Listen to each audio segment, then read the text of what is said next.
Hey everyone, welcome back to our new video.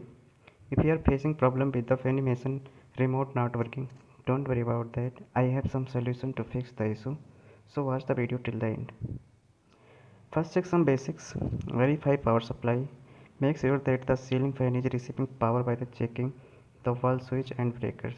Confirm that the fan's power switch is on and there is no tripped breaker in the electrical panel. Second is replace batteries. Replace the battery in the remote control with the fresh ones. Ensure you use the appropriate type and insert them with the correct polarity.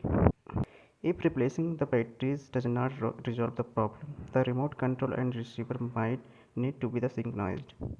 How to synchronize? Turn off the power. Turn off the power of the ceiling fan at the wall switch and circuit breaker. Find the dip switch on both the remote control and the receiver. There are usually small switches that can toggle between position on off or up down.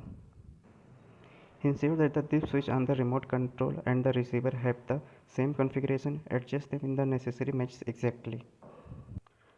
After matching the dip switches, turn the power back on the wall switch and circuit breaker.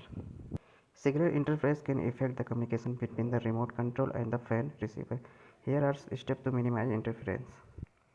Ensure that the electronic device such as wireless router, cordless phones or baby monitor are near the fan or its receiver.